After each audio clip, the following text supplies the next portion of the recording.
என்ன என்ன தப்பு என்ன தப்புன்னு கேட்டேன். எங்கடா கரெக்டா ஆடுன? போட்டு மிதிச்சிட்டல. அக்கா சொன்னதுதான் கரெக்ட். கோடை மிதிச்சிட்ட. பார்த்து தொலைச்சிட்டியா?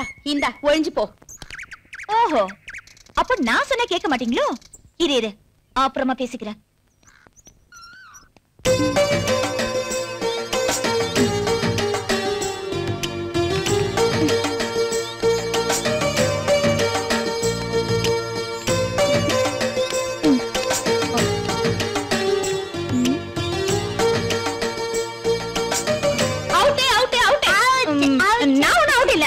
ஓடுதான் அவுட்.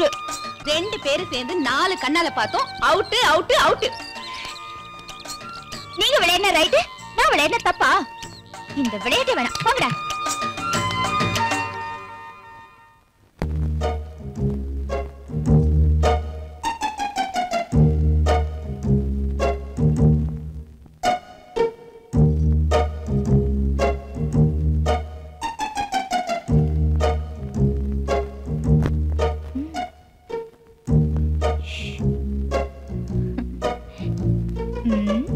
சூப்பர் மாமா.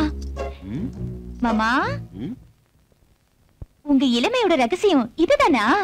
ஐயே, என்ன இது? அங்கங்க வெள்ளை வெள்ளையா ரொம்ப அதிகமா தெரியுது. அது கொஞ்சம் கொடுங்க மாமா, சொல்றேன்.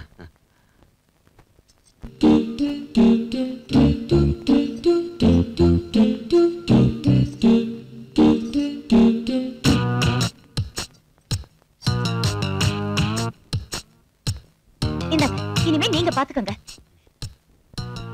ஆமா, இப்படித்தான் இத்தனை நாளா நீங்க அக்காவை ஏமாத்துறீங்களா? நானா? போய் சொல்லாதீங்க. உங்க அனுபவம் எனக்கு இல்லைனாலும் அங்க இங்க பார்த்து கேட்டதை வச்சு சொல்றேன். இப்போ யாரோ உங்க மனசுக்குள்ள ஒரு புது பொண்ணு கன்சிமிட்ரா, கரெக்ட் தானே? ஆமா, கன்சிமிட்ரா. என்னது? ஆமாவா? ஐயோ, அக்கா அக்கா, இத வர சீக்கிரம் ஓடி வாங்க. இவர் யாரு? நல்ல பொண்ணு. நான் ஏதோ விளையாட்டுக்கு சொன்னா வினையாக்கிட்டு போட்டிருக்கேன். என்ன விளையாட்டு, என்ன வேணா நீயே சொல்லுக்கா. இந்த வயசுல இவர் எதுக்காக தலைக்கு டை பூசணும்? ஓ, அவ்வளவுதானா? என்ன இவ்வளவு சாதாரணமா கேக்குறீங்க? அவர் என்ன சொன்னார் தெரியுமா? என்ன சொன்னாரு? யாரோ ஒரு பொண்ணுக்காகத்தான் தலைக்கெல்லாம் டை அடிக்கிறாராம்.